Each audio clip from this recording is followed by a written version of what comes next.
So thank you all for coming. How are you all doing? Woo! Excellent, awesome. So this is our probably 19th event in the last couple of years. So really happy to have you guys here, and incredibly privileged to be serving you with great speakers like what you're going to see tonight. And there's a few quick announcements before we get on to the main event. Some MIGs a couple of weeks ago was really strong, probably last week. I didn't go, so I didn't know exactly when it was. There was a strong Ottawa presence, so that was great. Close to 140 people from Ottawa, including 40 students from Algonquin College. That's awesome. And not only that, a team of first-year students from Algonquin won the Ubisoft Photo Honor tournament, which is great. Yeah, absolutely great. Let's do more of these things and go and mark our territories. So, Global Game Jam 2016 is coming up. So this year it's going to be next year it's going to be unified Game Jam. Historically, in the last couple of years, it's been different pockets of Game Jams. Algonquin had their own Game Jam, and Ottawa U had their own Game Jam, Carleton, whatnot. But now it's going to be all under one umbrella. It's going to be under the IGDA umbrella, as it should be.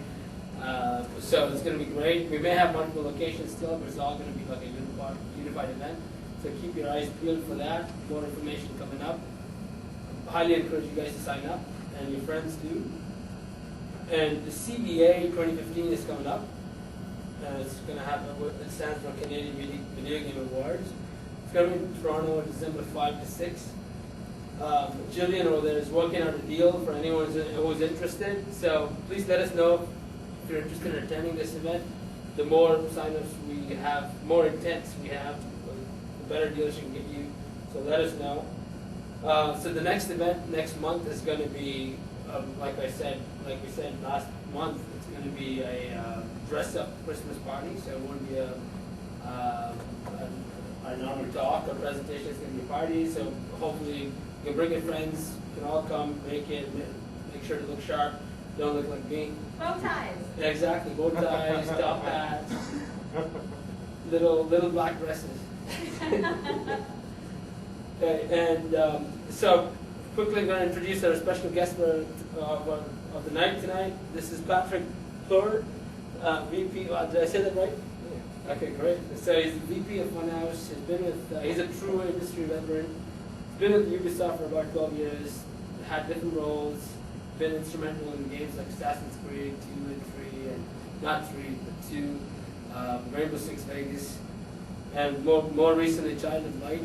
He's doing some incredible things, and he's going to talk about what he's doing, and I will let him take the stage now. But real quick, after the event, please join us at Heart and Crown to continue the discussions. And if you guys don't know where the washrooms are, if you go out and to the left, you'll see the signs if you don't know already. So that's about it for me. Patrick will take the stage. Please give him a big hand.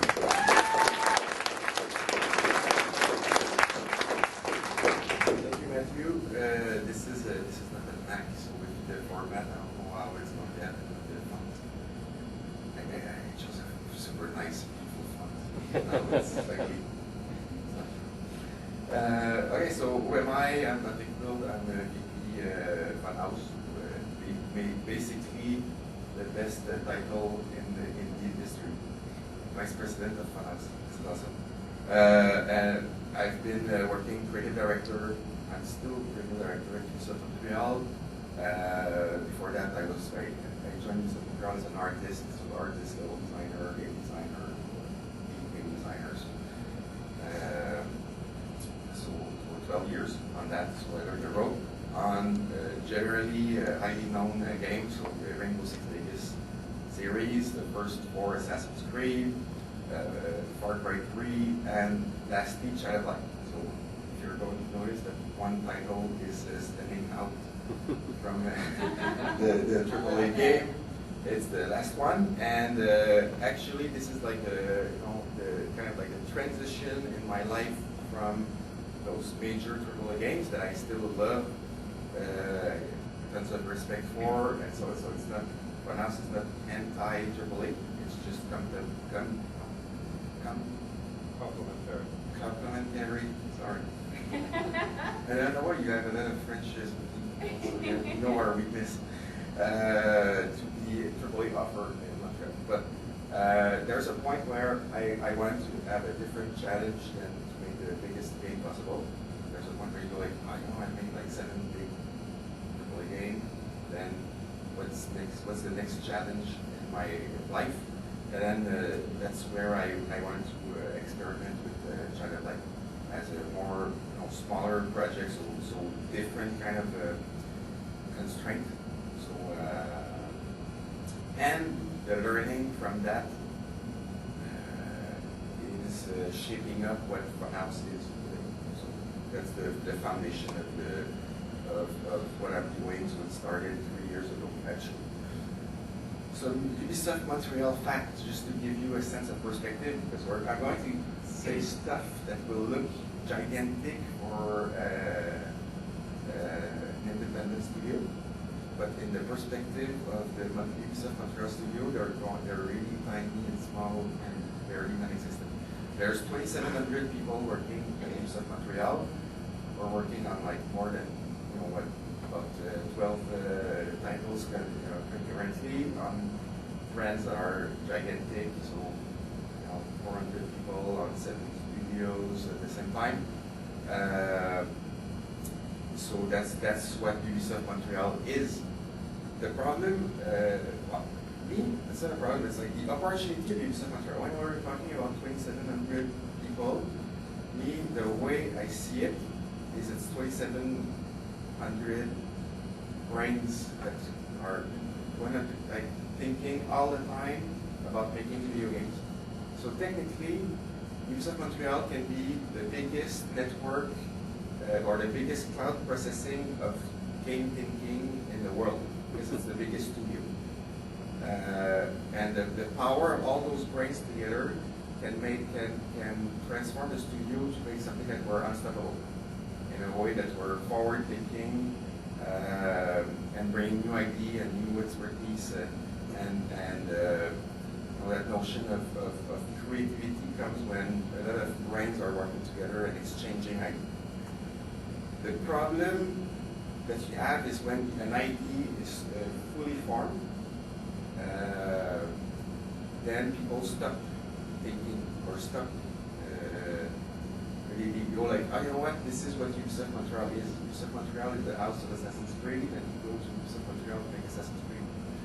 And there, that story about you raise a little elephant and you tie him up to a pole with a little chain, and when he's young, he tries to move and he's stuck to that pole, and when he becomes an adult, then in his brain he goes like, well, that chain, I cannot move away from that chain, so I'm tied up, even though the elephant could just destroy or move away. He's psychologically attached to one thing because he doesn't think it's possible to escape. And I think that's a danger that the studio has. Is if people crystallize a version of what the studio is, then suddenly it cannot be anything else than that. Which is, it's great making AAA games, but my reflection was, if Nutch would come at Ubisoft Montreal, would be a programmer on a project, and would go like, hey, you know what, I have this game that I want to make about crafting stuff, and it's with luck. And I think it's a great idea. Then if your idea is Ubisoft Montreal, we're making AAA games that are Assassin's Creed, then you go like, you know what, this is not Assassin's Creed, you can't make this game. And the game was sold higher than the value of the company. So for me, the idea with Funhouse is to expand what people think that Ubisoft Montreal think. And the way we're trying to do that is to kind of break the patterns of how we're making games. How you make games for a AAA title, there's a lot of constraints, they're great, but it's not, it's great for making AAA games with hundreds of people, with 50 missions, open world setting, main character that is badass. The process leads to the result. The idea is, what if we can take a small percentage of people in Montreal, so 100 people, and I'm going to explain why I'm saying this number later, and where those rules don't apply anymore. So to create new rules or a new environment so that people can we can say yes to games like Minecraft or like Just Dance. That's a game that was made to Ubisoft. It was one of our biggest franchises. And there's a quote that I love about Edward de Bono that talks about creativity, which is, you know, that it involves breaking those patterns to look at things in a different way. So then when you start looking at different patterns, then your brain is using different synapse routes. And you're like, oh wow, I never thought that this was possible. You know, Child of Light was, I made that game because I knew it was the game that Ubisoft didn't want to make. So the game was be impossible for Ubisoft to make, so I pitched it. And I used all my political leverage to make it happen. But then after that, once the game was already was happy with it, both financially and in terms of artistic intent, Ubisoft is really happy with the genre. And now Ubisoft is, you know, there's a notion that those small games can be commercially successful, has artistic merit, and they're worth something or worth. But you have to break. You have to move forward to the established route if you want to allow for those nice, I would say, accidents to happen. So now I'm going to explain to you, cover what we're doing at the Funhouse in 4 different sections. The first one is the vision, so we have to state what is the Funhouse. That was one of our earliest problems. Before I got the vice president title, the Funhouse existed, but didn't have a coherent vision or a goal. So then, when you don't have a goal, you're nothing. You're just backing up stuff on the way, but you don't have a purpose or goal. After that, we have the structure of the Funhouse, then the culture. So it's really important to establish what are our core value and how it impacts people working, and finally the idea of the fun box.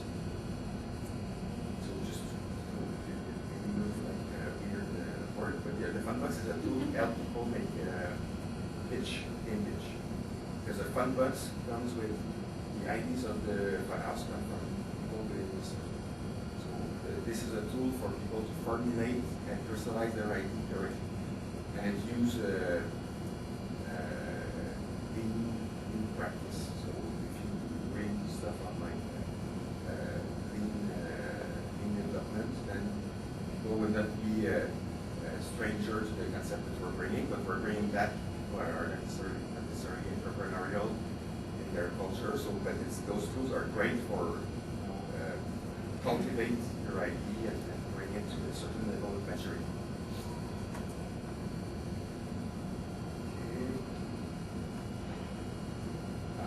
Vision. So all my slides were, everything was written in French because we're a French company. But okay, so what is the Funhouse? So the goal or the raison d'être of the Funhouse is within Ubisoft Montreal. So it's really important that we're just within Ubisoft Montreal. It's not company-wide. The goal of the Funhouse is to find games on markets that are alternative to our AAA business. And to do that, we're using a bottom-up approach to video game creation. So here, the idea is we're making during Rainbow Six, Far Cry, what you know. So we're not going to make a cheap version of Rainbow Six. It's useless to make a cheap version of Rainbow Six. It's already there. But there's a ton of different markets or places we can explore, and this is where we're going to go at Funhouse.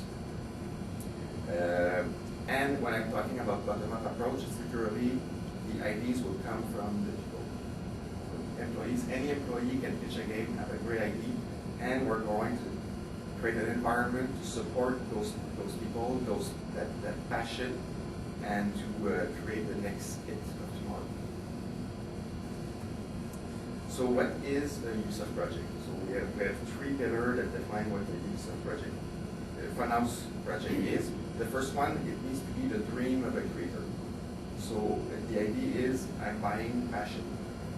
I'm buying expertise into something. If you saw a good movie last weekend, you're like, oh, man, I saw this movie, this is awesome. Or I read an article about free-to-play games, you should make one because it makes money. I don't care. I can make those games, but it's not going to be a funhouse project. The idea is I'm buying passion. I don't care about what the passion is. It can be about fishing. You're passionate about fishing.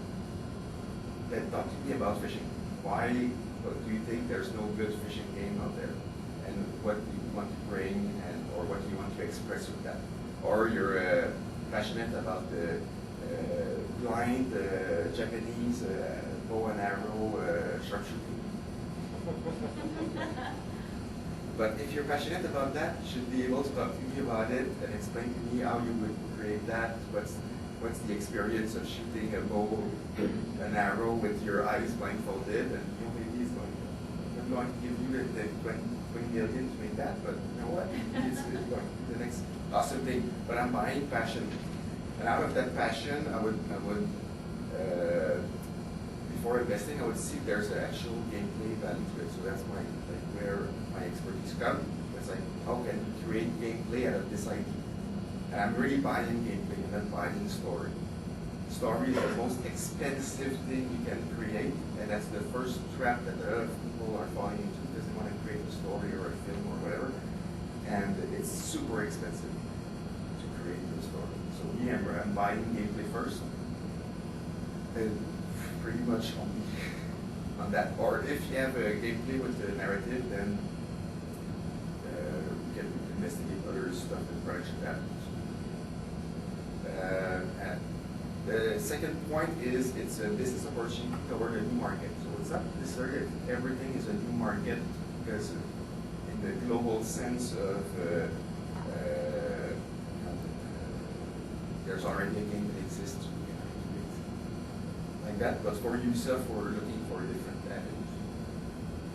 Right now, we were at the E3 and Gamescom for VR for like.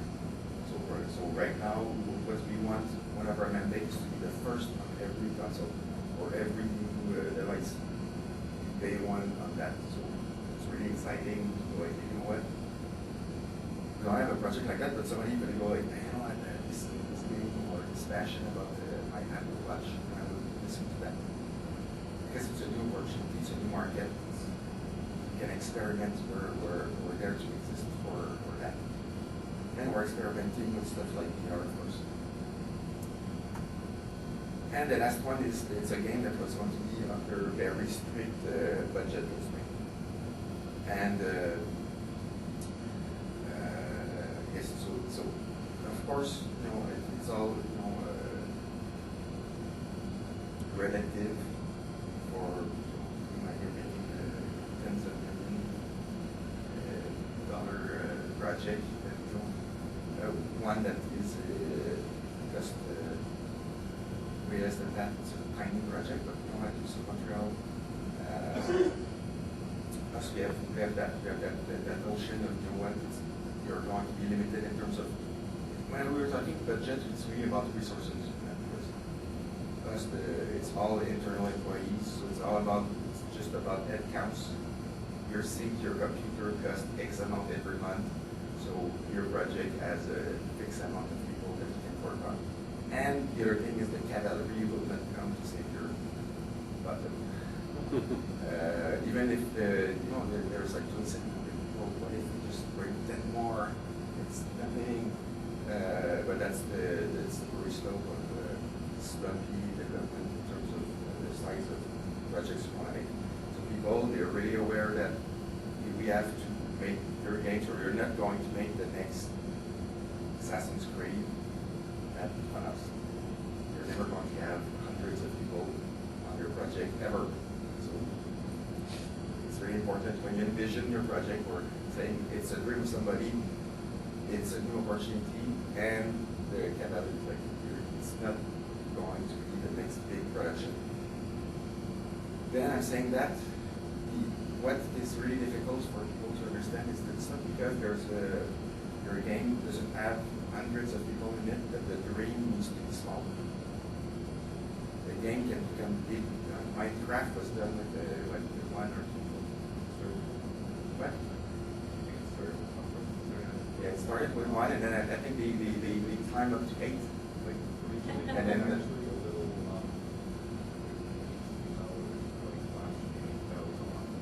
so you understand my point? It's like the idea is the dream can be big, the execution, no player gives a real crap about how many people work on your game. The idea is that the dreams can become big even within the constraints. So it's something that I'm really encouraging the team to like, no, let's explore fully your concept so that the idea becomes what it really needs to be.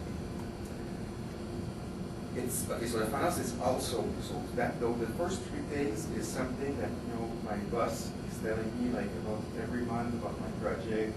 Is it the dream of a creator? Is it the new opportunity? So that's the rules I created, but then it's created so that my boss can challenge me. I can go like, yes, I respect the rules. The other stuff that we want to use the finance for in terms of just a general Ubisoft Montreal helping the studio is it's a place we can grow talent because we can have junior animator that is going to work with a super senior animator, and because it's a small project, they're going to both animate, and by being in contact with senior people and actually doing work, they're going to evolve and become better faster than being the 5th animator in a big project. It's also a place where there's less pressure. So younger voice or different voice can be heard or develop their talent, develop their way of being directors, for example, and move on to the next great AAA director. The last thing is it's a place where we embrace risk and failure. So when you're at a big company, failing sucks. And nobody wants to fail. Oh, we lost money on that. With all those people, Assassin's Creed, make money. Anyway, but the idea is if we're not failing, that means that we're not trying hard enough. So for us, it's important. So I'm really looking at Funhouse as a venture capitalist perspective. On 10 projects, there's going to be 8 failures, 7 failures, 2 break even, and 1 breakthrough. So I'm looking for that breakthrough, but it's going to take a lot of like we don't know where the breakthrough is. Otherwise, we're safe. Like or a bunch of Me2 project. It's really secure a Me2 project, but the breakthrough potential is really so. There's no problem with making Me2 project, but us, the idea is we're looking for that creating that one breakthrough title, and after that, once I have my breakthrough game that's sold for $200 million, it costs $5 to create, then I can have a bunch of crappy games that came out for the next 20 years and won't be validated anymore because I have my success.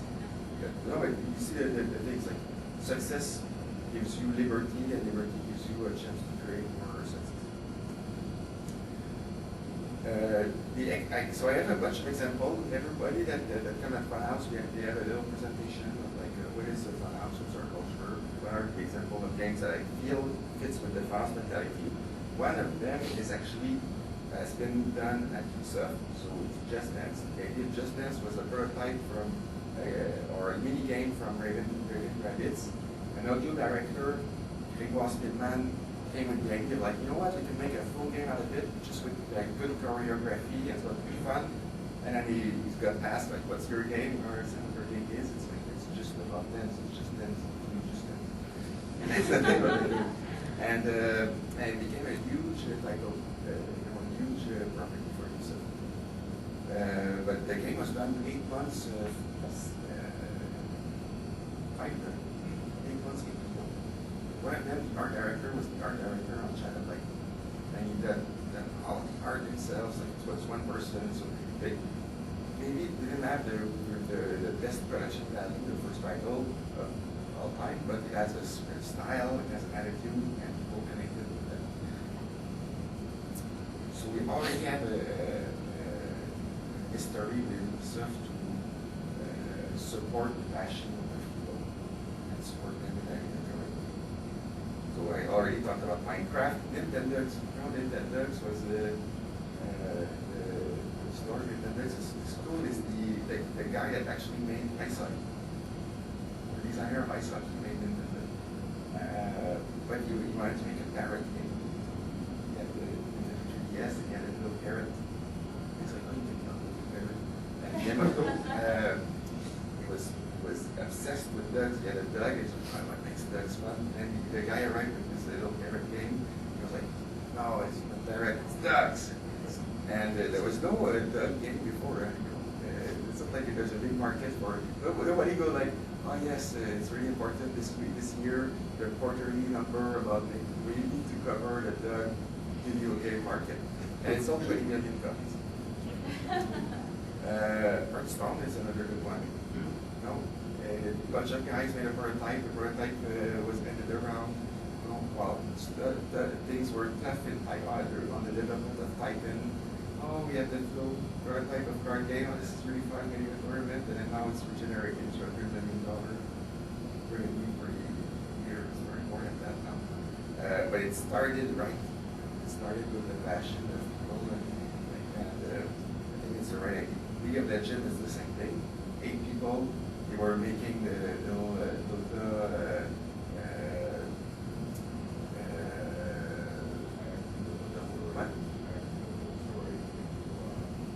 So we're going to talk about that with years. Yeah, we will. Okay, but it's like, so it's a small group of guys, go around in a house for a year eating ramen, and we're making this game, and now we're like 1,000 people working on that game, but it came out of the passion for something, and that's what I'm looking for.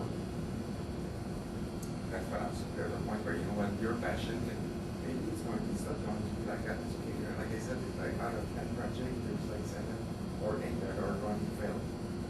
So that's not nobody's going to be punished for that. Try it, and it's going to be awesome making it. But it's possible that we're going to find a gem that is different and bring people that like this. Then the structure. So it's very important how we support those creation. So first I created 2 rules. I asked for 2 rules when I got the title. The first rule is we're going to be forever under 100 people. And I told my boss, it's like, if at some point I'm going to come to your office and ask for more resources, and you're going to go like you're 101, but you're currently forgetting your dream of the clouds because you're asking for more than 100 people. I can't do that with that because there's a notion that it's not going to cost that. But the idea is when you're 2,700, it's too easy to ask for 5 more or 5 more, and to grow really big. And to be under 100 people, then it forces us to make choices. The idea is we're going to have multiple projects at the same time. Currently we have 5 projects and we're 50. Just to give you an idea. So if there's one project that would require, we're never going to be, Finance is never going to be a one project entity. So every project is going to be under 100. And then it forces us to make choices all the time. Making choice about are the resources at the right place? Are we investing on the right level? Can we make things differently? Can we share more together? Because that's, one of the notion of the cooperation is if you would, that's like actually a great story. People don't collaborate. People they like or they love. If you love somebody, you don't cooperate with that person because you don't want to. Cooperation requires constraint or dealing with somebody. So, for example, you love your wife. You have generally 2 TV, so that she can watch football and she can watch whatever. She can watch Grey's Anatomy. Because if you only have 1 TV, then you have to decide or negotiate. Oh, do we watch football tonight or Grey's Anatomy? But it's great. It's great to say like so by removing the the number of maximum people that we have, then we're forcing people to collaborate. Well, maybe it's not as efficient. We have to go like, maybe we have to share the same technology, but actually you don't develop it twice because you cannot afford it. Every project cannot afford it. And the other person is a resource. Oh, if you develop the global illumination recipe, then I'm going to give you this. It's a project are working together. And with 100 people that works together like that, there's a culture. And we're kind of like a big, every project has the potential to be a big AAA project. We're starting to look at collaboration like that. And then the other thing is the power to bring it and kill project without talking to our boss in Paris. So we can kill or greenlight project first, so we can be really reactive. Then after that, inform people in Paris. So you don't have people that go like, oh, you know what, maybe you can give it another chance or whatever, because then you don't have the same proportion of budget, or the time can be too long because we're like, I want to kill this project, but it's going to be going to take 3 months to see the boss in Paris because he's taking care of all those big projects. They're higher priority. And then you spend 3 more months waiting. It's like you want to be fast and ready. So those two things, we have them, and they're really important in the way we're doing our work, our structure. So what do we offer to people?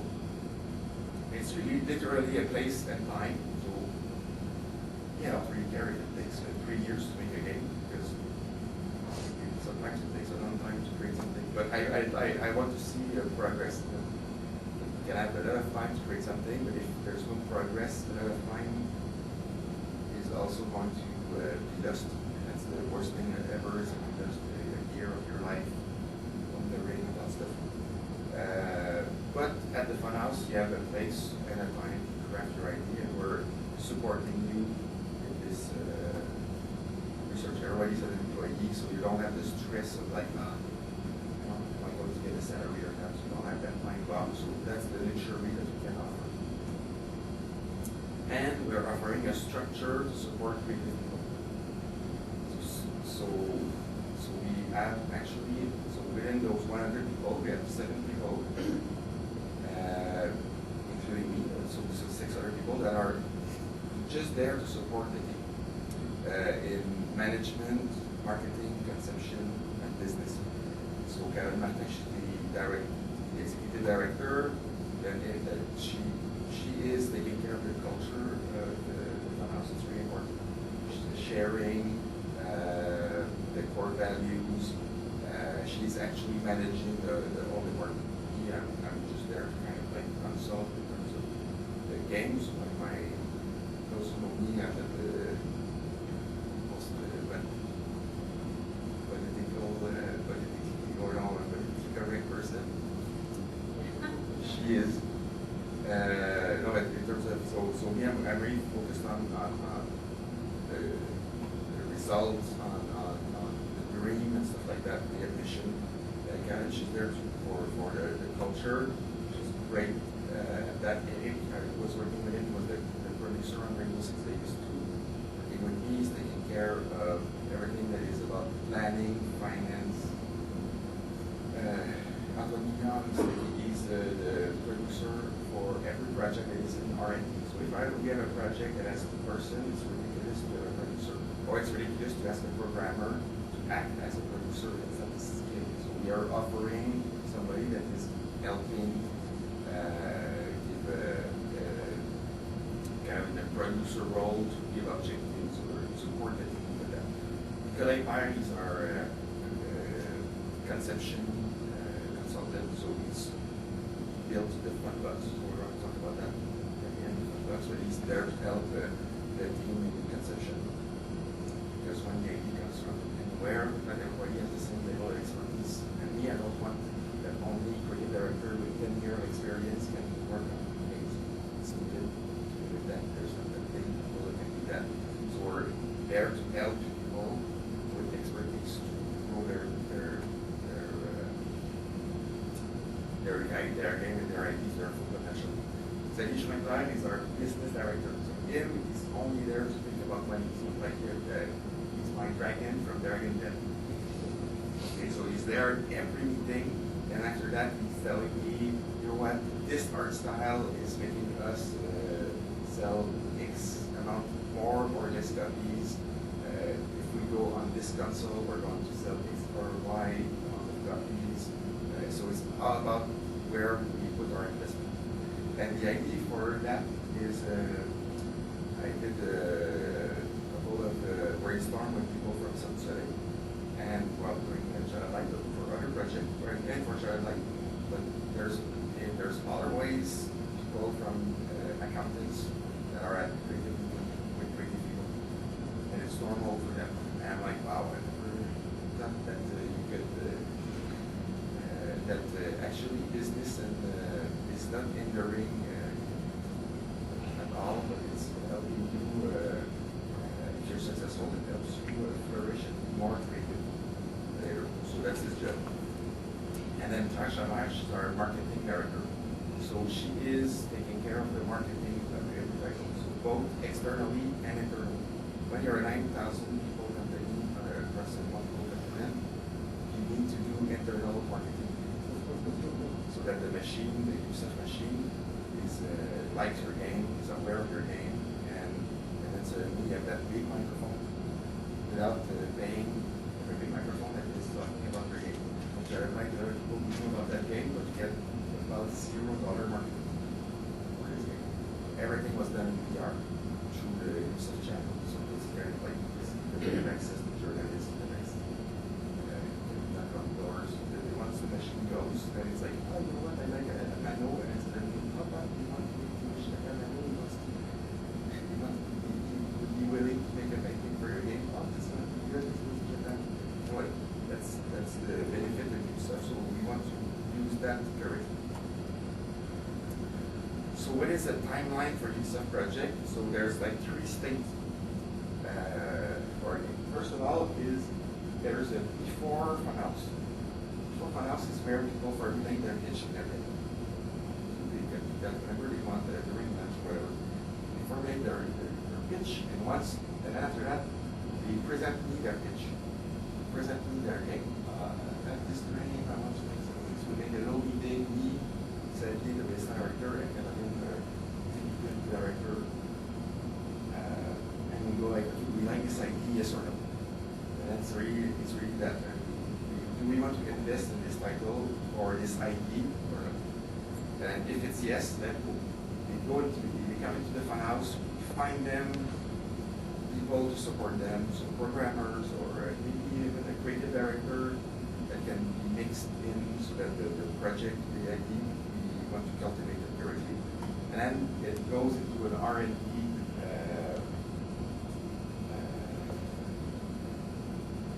phase. So here, at this point, it's just funhouse, so nobody's even aware that this exists, and you can bring it in.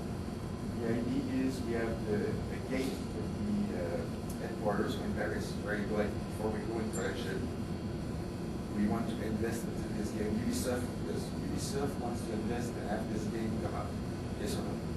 And then you have that gate, and it's possible that the project are going to kill or stop investing in. But during that R&D phase, the idea is you're small, so 3 or 4 people. And then you have, because you're 3, you can be on time in reflection. So the idea is once we use this phase, that once we reach the HQ gate, we know what the project is going to be. The product is going to be. So it's about being small. We're doing a market test where 200, 700 people. So there's a project right now. We're doing an internal market test with the questionnaire. It's industry. We're using the internal website and saying, hey, you want to fill a questionnaire about like sitcoms or whatever. Come and answer 7 questions. We're really using the tools that we have. And after that, the idea is once we're getting out of R&D, it's tight production. The idea is we know what the game is when we get to that phase. We made a mistake put the game through production too early, and it was a bad mistake. But we thought that the idea was good. Oh yeah, it's good, let's get there, good budget, let's get it rolling, let's fill it with people, and we had to ramp it down because the answer were not correctly answered. Our phase was not done. And it's ridiculous to have 10 people not knowing what to do for 12 months. Money, we're losing momentum, we're losing faith on the project, we don't know for sure. So it's better to take more time into R&D to bring light, and after that, and scale up, and have a little team to produce the project. Culture, so running out of time. How do you have the I just had a quick question. On the previous slide, there was a little glimpse of lean process. I want you to quickly go over what that is or what it will done. Yes, actually, we're going to have, I'm going to explain that a little bit in the fun box section. And maybe there's other stuff in the way that is in the mind that is concerns. So there's really, in terms of culture, so what Canadian is establishing in terms of development culture, there's two angles: positivity and openness. Positivity is about we can make it and it's going to work. Okay? If you think it's not going to work and you're going to have a bad time, that's the front. Because the idea is we can make it work regardless of the constraint. The constraint is just a hurdle that's going to make your game better. And it's a family spirit, so that you cannot judge like the ideas, or we don't want people to compare with other projects or judge other projects. It's really about we're all in the same battle together, and we're together as a family.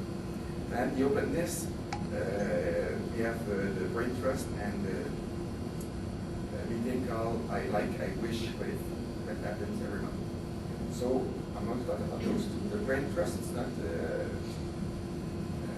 us that invented that. It's not XR. So if you want to read a super good book about the creativity, I would recommend this book, Creativity Inc. It's super fun to read. It's a great book. But the idea is that at XR, they make a brain trust where they have a bunch of experts together, and you can review the progress of a movie. And the idea is that everybody must be candid.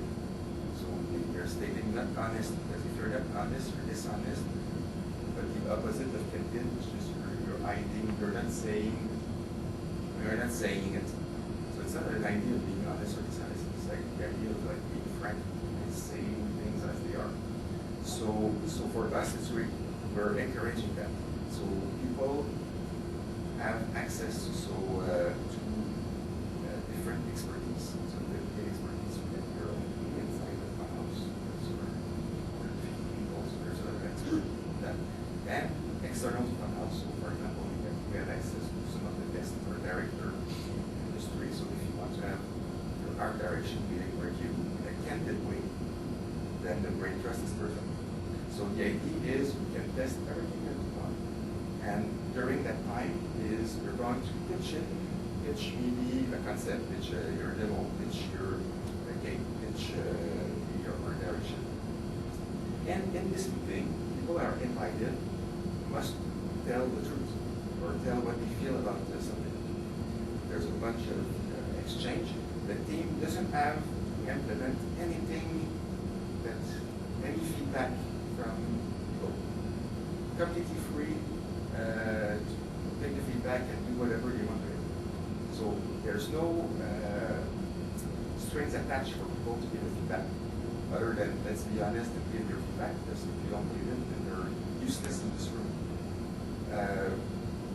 But you don't have a responsibility, because if they give a wrong feedback, it's not their fault. There's no wrong feedback. Just give your feedback. Then the team can go like, you know what, maybe this is a good feedback or a bad feedback, and they can filter it. The idea though is, if there's a feedback that is given, you need to at least think about it and have a reason why, for example, you're not doing it, why are you not doing it? So just guy, that person told you that they don't like, they think that the bloom effect is too strong. But why do you know it means? But at least we have this. I like that at least those issues are thought of. That's, even if you make the choice of not making the choice, that's a choice. You're aware of that choice. Team love this.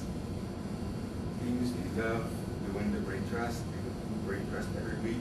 There's a point where it's really, when you understand that they're not, the people that are not judging you about your work or whatever, they tell you what it is, and they're expert in their field, and you can do whatever you want with this feedback. There's not a lot of pressure in doing those.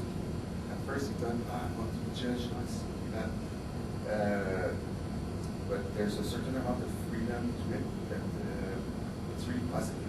Right now, we've done 10 of those, and it's really, really positive. So if I would be in a small studio, I would probably have other friends from other studios or whatever that can get a review of my game on different things and exchange. And it's going to make your game way better. The other thing is that I think it's really important that we're doing. I wish, but if.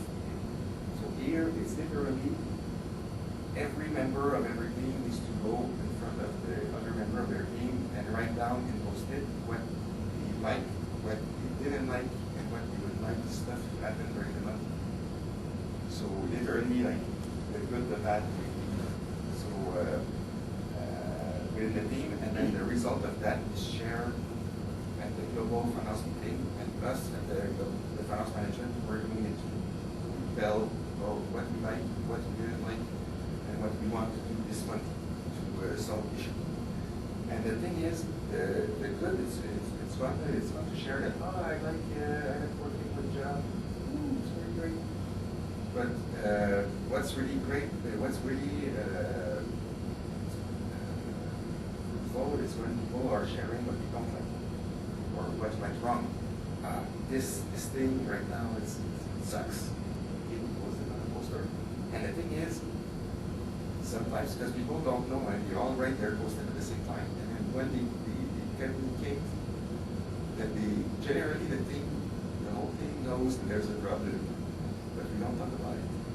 So I don't say it's a really Quebecer culture. We don't talk about the problem because we don't talk about the problem. But then everybody posts the same issue, and 3, 4 people, and you know what, we agree.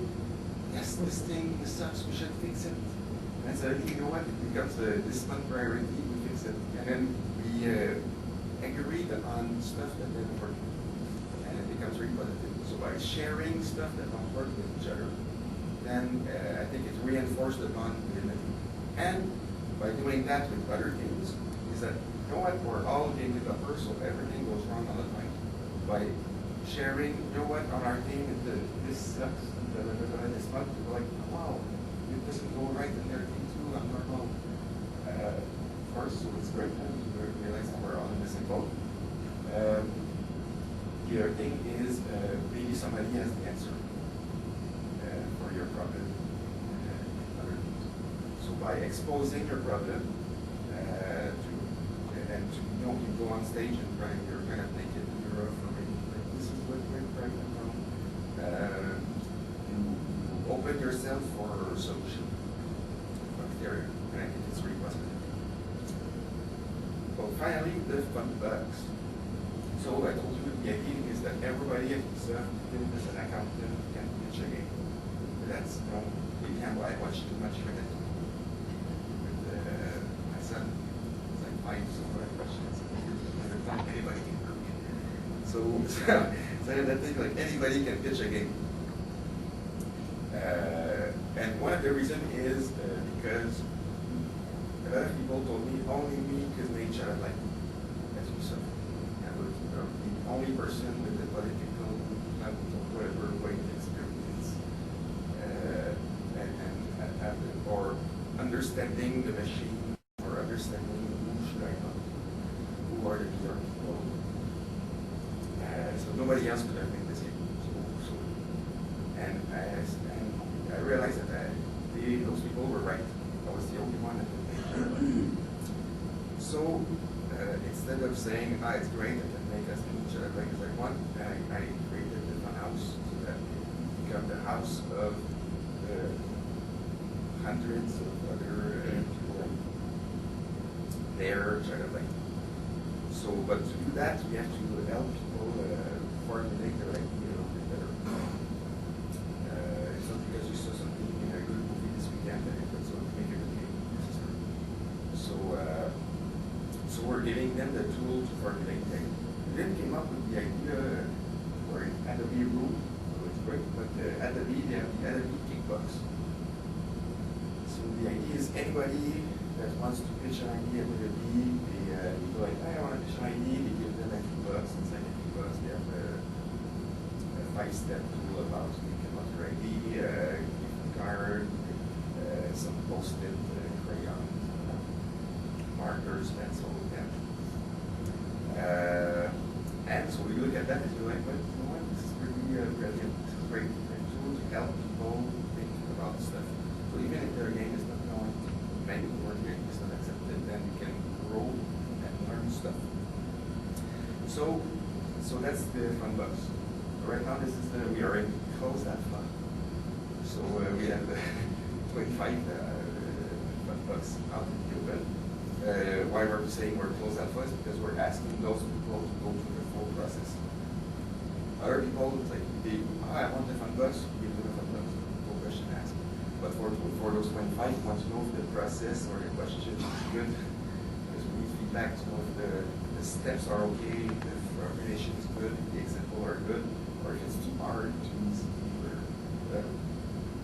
So we have we give them a bunch of stuff like Starbucks gift card, coffee, 3 cards for consultation about their idea with our design consultant, a card for the gym, so that's when you exercise, some gym to refresh your brain. So it's 9 steps. The idea is it's basically on 3 stages. The first stage is we're literally asking you, what do you want to do? It's as simple as that. Just like, oh, you want to make a game? Why do you want to make? What is your game and what isn't your game? So we're just forcing you to sort of solution. That's simple. Don't need to share that, but at least in your brain, okay, I want to make this and I don't want to make that. The stage 2 is to start thinking about who is going to be your game. So start about the user and ask them, because it's their game, your games, it's playing, nobody's in the room to teach the games that they like with the players, so we have to start thinking about who's going to play it, what's the context. It's really important to have that in mind. And then the stage 3 is about formulating the idea concisely. So it's literally the elevator pitch. So in 1 paragraph, or 30 seconds, pitch your game, 30 seconds. Or the back of the box. I like this concept. We're asking people to go like, okay, so if you have a box with 3 screenshots and a description underneath, what is it? And so that constraint forces you to go like, oh, those are the important features. Or if it's the Steam summary, like you go on Steam, you have 1 screenshot, description. We're asking you to present us that. And in that stage 3 is we need to have 10 signature people that go like, I like this game. So we need to practice your pitch. You go like, I go around the studio, find people that would listen to your pitch. I have a pitch. And then pitch them and have them go like, oh, you know what? This is cool. I'm signing up. You can bribe those 10 people. I don't give a shit. You can have them. But no, the idea is they want to do the process. It's going to help them. They want to make it bad for them. An example, for example, of the step 2 is the empathy map. So the example is so what the client will see about the game, what do they think, hear, what is the pain we're trying to solve, what is the gain in their life, so that they can post it on stuff and think about, okay, if they see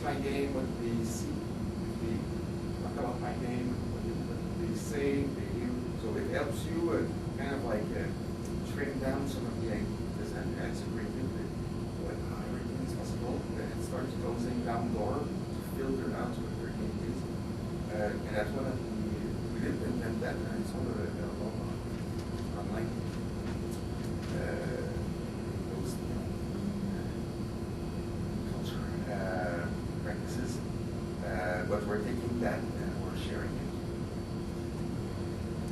How is it done? It's really easy. There's a internal website. It's called /fundbucks.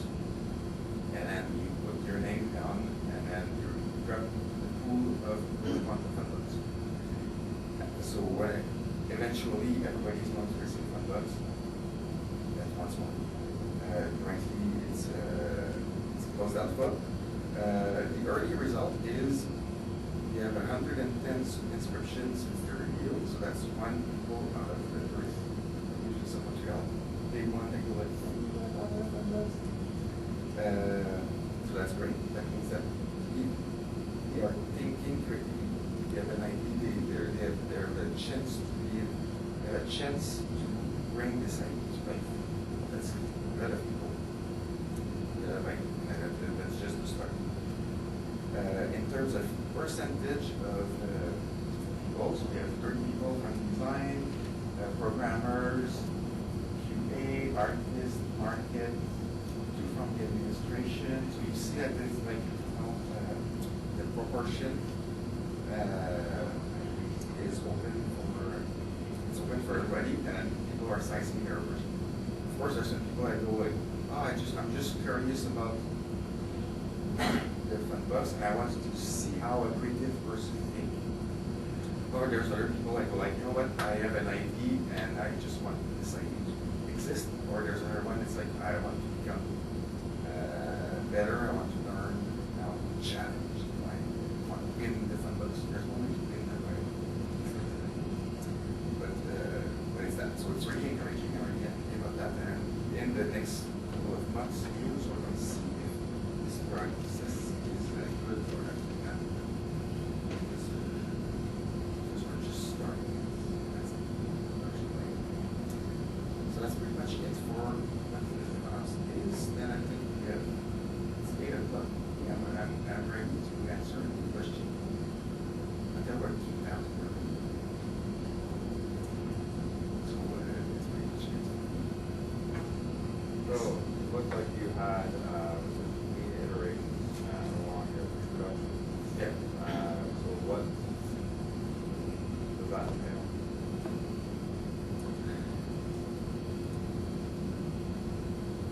Nicola would be better than me to explain the process.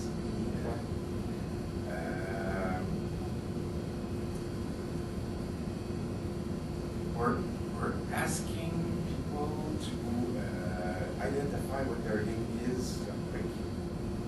So the question is like, what is your game? Who are you looking for? And it hurts a lot of people when they're doing that. Okay. So it's literally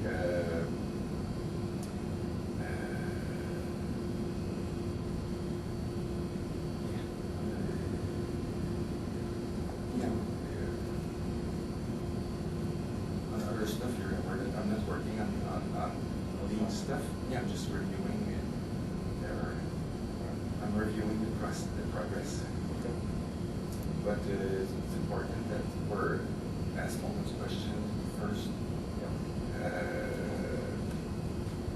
And cutting the fence. Thank you. Sorry. Sorry. Yes.